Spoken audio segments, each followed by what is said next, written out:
नमस्कार, update news 24/7 में आप सभी का स्वागत है। जमशेदपुर में बिल्डिंग बायलॉज के उल्लंघन के मामले में सरयू राय ने चिंता जताया है। उन्होंने अक्षेस पर आरोप लगाते हुए कहा कि वह पक्षतापूर्ण रवैये अपनाकर उच्च न्यायालय को गलत प्रतिवेदन सौंप रहा है। इसे लेकर विधायक ने प्रेस कॉन्फ्रेंस कर जानकारी देते हुए बताया कि जमशेदपुर में झारखंड सरकार के बिल्डिंग बायलाइंस का घोर उल्लंघन होते आ रहा है, जिसके कारण झारखंड हाईकोर्ट ने नक्शा विचलन कर निर्माण हुए भवनों के अवैध भाग को तोड़ने का स्पष्ट निर्देश दिया है।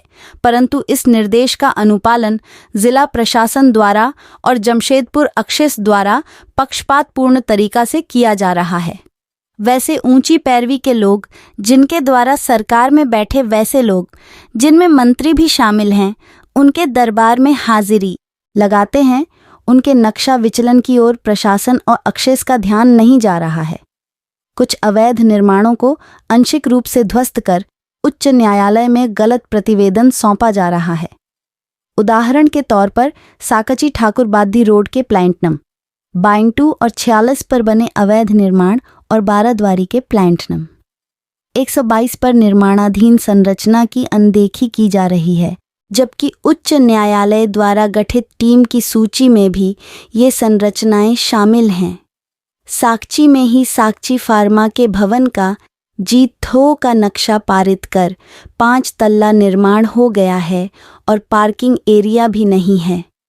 अपेक्स अस्पताल के भवन के निर्माण में भी भारी नक्शा विचलन हुआ है। श्री अखिलेश श्रीवास्तव और याचिकाकर्ता श्री राकेश झा से भेंट कर आश्वस्त किया है कि जमशेदपुर में नगरपालिका के दोहरे प्रचलन के चलते आम जनता को हो रहे नुकसान और जन सुविधाओं में आ रही कठिनाइयों के मद्देनजर जनहित में जरूरी हुआ तो वे उच्च न्यायालय में चल रहे प्रासंगिक मामले में हस्तक्षेप करने के लिए तैयार है।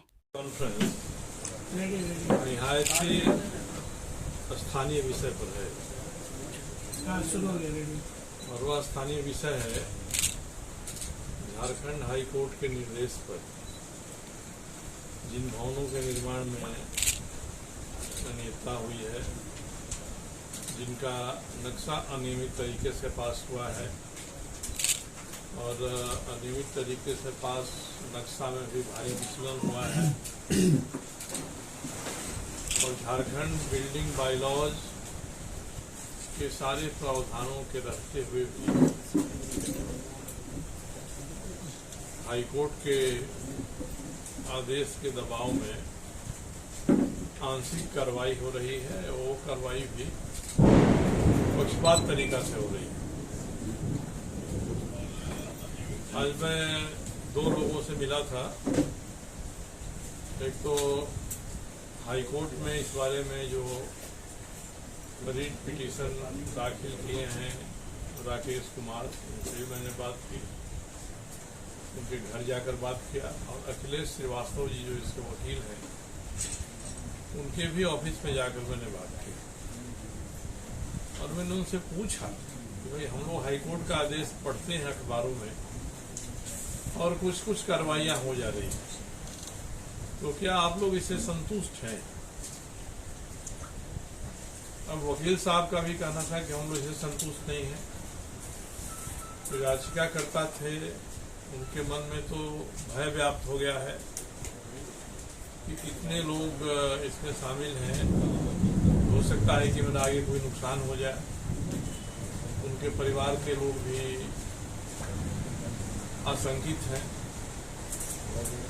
तो मैंने बात किया, उससे नतीजा ये निकला कि बिल्डिंग बायलॉज के जो प्रावधान हैं, उस प्रावधानों का उल्लंघन नगर पालिका के स्तर पर भी हो रहा है और प्रशासन के स्तर पर भी हो रहा है। और जमशेदपुर में 2 नगर पालिकाएं चल रही हैं। एक नगर पालिका टाटा स्टील की है और दूसरी नगर पालिका झारखंड सरकार की है। अब ये डबल इंजन की नगर पालिका से लोगों को फायदा होना चाहिए, मगर ये अलग अलग पटरियों पर चल रही हैं, अलग अलग दिशाओं में चल रही हैं और अखिलेश श्रीवास्तव जी से बात करने के बाद मुझे अनुभव हुआ कि इसमें जिला प्रशासन जेएनएससी भी दोषी है और टाटा स्टील भी कम दोषी नहीं। जमशेदपुर की खबरों के साथ बने रहने के लिए हमारे चैनल अपडेट न्यूज़ 24/7 को सब्सक्राइब और लाइक करना ना भूलें। धन्यवाद।